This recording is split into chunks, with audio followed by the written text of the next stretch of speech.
সারা দেশে ছড়িয়ে পড়েছে রাসেলস ভাইপার নামে বিষধর একটি সাপের আতঙ্ক।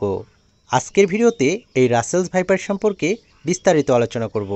অর্থাৎ এর নামকরণ হলো কিভাবে, এই সাপ বাংলাদেশে এলো কিভাবে, রাসেলস ভাইপার কতটা ভয়ঙ্কর, বাংলাদেশে এই সাপের কি কোনো অ্যান্টিভেনম আছে এবং এই সাপ কামড়ালে আপনি তৎক্ষণাৎ কী করবেন। আজকের ভিডিওটা পুরোটা দেখলে আপনি রাসেলস ভাইপার সম্পর্কে একটা সঠিক এবং ক্লিয়ার ধারণা পেয়ে যাবেন। অনুরোধ থাকবে ভিডিওটি আপনার পরিচিত সবার কাছে শেয়ার করবেন, যাতে রাসেলস ভাইপার সম্পর্কে সবাই সঠিক তথ্যটি জানতে পারে এবং এটা থেকে সাবধান থাকতে পারে। দীর্ঘদিন বাংলাদেশে দেখা না গেলেও নতুন করে বেশ কয়েকটি জেলায় এ সাপের আবির্ভাব ঘটেছে। চট্টগ্রামের ভেনম রিসার্চ সেন্টার জানিয়েছে, সম্প্রতি দেশের ২৭টি জেলায় ছড়িয়ে পড়েছে রাসেলস ভাইপার। সবচেয়ে বেশি ছড়াচ্ছে পদ্মা নদীর তীরবর্তী জেলাগুলোতে। সম্প্রতি ঢাকার কাছে দোহারের চরাঞ্চলেও এ সাপের উপস্থিতি দেখা গেছে। ভেনম রিসার্চ সেন্টার তাদের ওয়েবসাইটে জানিয়েছে, শুধু বাংলাদেশ নয়, ভারত, ভুটান, থাইল্যান্ড, কম্বোডিয়া, চীন ও মিয়ানমারেও এই ভয়ঙ্কর বিষধর সাপের উপস্থিতি রয়েছে। এ সাপ সাধারণত ঘাস, ঝোপ, বন, ম্যানগ্রোভ ও ফসলের ক্ষেতে বাস করে। এ সাপের নামকরণ করা হলো কিভাবে? ব্রিটিশ শাসন আমলে ভারতে কাজ করতে এসেছিলেন স্কটিশ সার্জন প্যাট্রিক রাসেল। ১৭৯৬ সালে তিনি এই সাপ সম্পর্কে গবেষণা করেন। তার নাম অনুসারে এই সাপের নামকরণ করা হয় রাসেলস ভাইপার। তবে স্থানীয়ভাবে চন্দ্রবোরা ও উলুবোরা নামেও পরিচিত এই সাপ। বাংলাদেশে প্রায় ১০০ বছর এ সাপের অস্তিত্বের কথা জানা যায়নি। ২০১৩ সালে প্রথম রাজশাহী মেডিকেল কলেজের চিকিৎসকেরা রাসেলস ভাইপারের কামড় খাওয়া রোগী পান। এই সাপ বাংলাদেশে এলো কিভাবে? ২০১৮ সালে বাংলাদেশ এশিয়াটিক সোসাইটির জার্নালে একটি গবেষণা প্রবন্ধ প্রকাশিত হয়।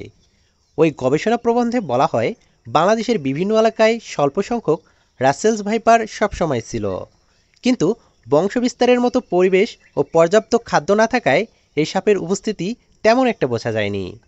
প্রাণী গবেষকরা বলেছেন, সাম্প্রতিক বছরগুলোতে বাংলাদেশে এই সাপের সংখ্যা বাড়ার অন্যতম প্রধান কারণ একই জমিতে বছরে একাধিক ফসল ফলানো।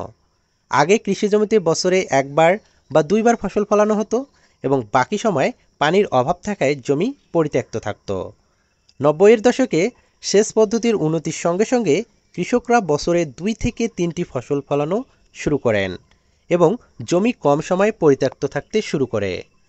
সারা বছর খেতে ফসল থাকায় জমিতে ইঁদুরের সংখ্যা বৃদ্ধি পেতে শুরু করে, যা এই সাপের প্রধান খাদ্য।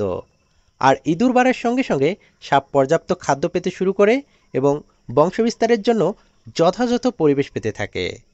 বেশিরভাগ সাপ ডিম পারলেও রাসেলস ভাইপার সরাসরি বাচ্চা দেয়। গর্ভধারণ শেষে স্ত্রী রাসেলস ভাইপার সাধারণত ২০ থেকে ৪০টি বাচ্চা দেয়, তবে ৮০টি পর্যন্ত বাচ্চা দেওয়ার রেকর্ডও রয়েছে। কোনো কোনো গবেষকদের মতে, বর্ষাকালে নদীর পানি বাড়ার ফলে ভারতের নদ নদী থেকে ভেসেও এই সাপ বাংলাদেশে প্রবেশ করতে পারে। এখন পর্যন্ত পদ্মা অববাহিকায় এই সাপ সবচেয়ে বেশি পাওয়া গেছে। যেসব জায়গায় এই সাপ পাওয়া গেছে তার অধিকাংশ জায়গাতেই কিন্তু কচুরিপানা রয়েছে। কাজেই গবেষকদের ধারণা, কচুরিপানার উপরে ভেসে এক জায়গা থেকে আরেক জায়গায় এই সাপ বিভিন্ন অঞ্চলে পৌঁছেছে। এবার জানব কতটা ভয়ঙ্কর এই রাসেলস ভাইপার। বিবিসি এক প্রতিবেদনে বলেছে, বাংলাদেশে রাসেলস ভাইপারের দংশনের হার খুব বেশি না, তবে ভারতে প্রতি বছর যে পরিমাণে সর্পদংশনের ঘটনা ঘটে তার মধ্যে অন্তত ৪৩% এবং শ্রীলঙ্কায় প্রতি বছর মোট সর্পদংশনের ঘটনার ৩০ থেকে ৪০% রাসেলস ভাইপারের কারণে হয়ে থাকে। এ সাপের বিষক্রিয়া মারাত্মক বলে জানিয়েছেন গবেষকরা। রাসেলস ভাইপারের দংশনের পরে তীব্র ব্যথা অনুভূত হয়। ব্যথার পাশাপাশি আক্রান্ত জায়গা দ্রুত ফুলে যায়। চিকিৎসকরা বলেছেন, দ্রুত চিকিৎসা না করা হলে নিম্ন রক্তচাপ, কিডনি অকার্যকর হওয়াসহ বিভিন্ন ধরনের শারীরিক সমস্যা তৈরি হতে পারে। বিশ্ব স্বাস্থ্য সংস্থার ২০১৯ সালের প্রতিবেদনে বলা হয়েছে, বাংলাদেশে প্রতি বছর অন্তত ৫,৮০,০০০ মানুষ সাপের কামড়ের শিকার হন এবং বছরে অন্তত ৬,০০০ মানুষ মারা যান। রাসেলস ভাইপার সম্পর্কে বিশ্ব স্বাস্থ্য সংস্থা বলেছে, এই সাপ গোখরো কেউটের চেয়েও বেশি ধর। সাপটির দংশনে রোগীরা চিকিৎসাধীন অবস্থাতেও প্রতি ৩ জনে একজন মারা যাওয়ার রেকর্ড রয়েছে। বাংলাদেশে রাসেলস ভাইপারের অ্যান্টিভেনম আছে কি? বিষের বিরুদ্ধে কার্যকর বা বিষ নিষ্ক্রিয় করার উপাদানকে অ্যান্টিভেনম বলা হয়। এই অ্যান্টিভেনম বিশ্ব স্বাস্থ্য সংস্থার তালিকায় এসেনশিয়াল ড্রাগ বা অত্যাবশ্যকীয় ঔষধের তালিকাভুক্ত হলেও বাংলাদেশে তা উৎপাদন হয় না, ভারত থেকে আনা হয় বাংলাদেশে। কিন্তু বিশ্ব স্বাস্থ্য সংস্থা বলেছে স্থানীয় সাপ থেকে অ্যান্টিভেনম তৈরি হলে তা সবচেয়ে কার্যকর হয়। এক এক দেশের সাপের প্রকৃতি এক এক রকম হওয়ায় অন্য দেশের অ্যান্টিভেনম এই দেশের শতভাগ কার্যকর নাও হতে পারে। রাসেলস ভাইপার কামড়ালে আপনি তৎক্ষণাৎ কী করবেন, অর্থাৎ আপনার করণীয় কী? রাসেলস ভাইপার দেখতে অনেকটা ছোট অজগরের মতো। এটি শুকনো পাতার নিচে ও ঝোপ জঙ্গলে লুকিয়ে থাকতে পারে। এজন্য ধান ক্ষেত বা ফসলি জমিতে কাজে নামার আগে কৃষকদের লম্বা বাঁশ দিয়ে জায়গাটি নাড়িয়ে নেওয়ার পরামর্শ দিয়েছেন গবেষকরা। এছাড়া গামবুট ও জিন্সের ট্রাউজার পরে জমিতে নামারও পরামর্শ দিয়েছেন তারা।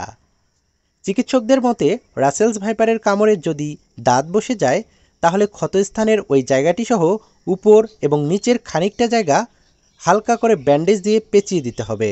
নড়াচড়া করা যাবে না। রোগীকে সাহস দিতে হবে, হাঁটাচলা একেবারেই বন্ধ করে দিতে হবে যাতে রক্ত চলাচলটা একটু কম হয়। এভাবে যত দ্রুত সম্ভব নিকটস্থ হাসপাতালে নিয়ে যেতে হবে। এই ছিল রাসেলস ভাইপার সাপ সম্পর্কে বিস্তারিত তথ্য। এখন আমরা কিন্তু নিজেরাই একটা জরিপ করতে পারি, আর সেটা হচ্ছে আপনি কোন জায়গা থেকে ভিডিওটা দেখতেছেন ওই জায়গায় অর্থাৎ আপনার এলাকায় রাসেলস ভাইপার পাওয়া গেছে নাকি সেটা কমেন্ট বক্সে লিখবেন। আর যদি পাওয়া গিয়ে থাকে তাহলে কয়টা পাওয়া গেছে সেটাও লিখবেন। তাহলে সবার কমেন্টের ভিত্তিতে আমরা জানতে পারবো সারা বাংলাদেশের কোথায় কোথায় রাসেলস ভাইপার পাওয়া গেছে এবং কয়টি পাওয়া গেছে।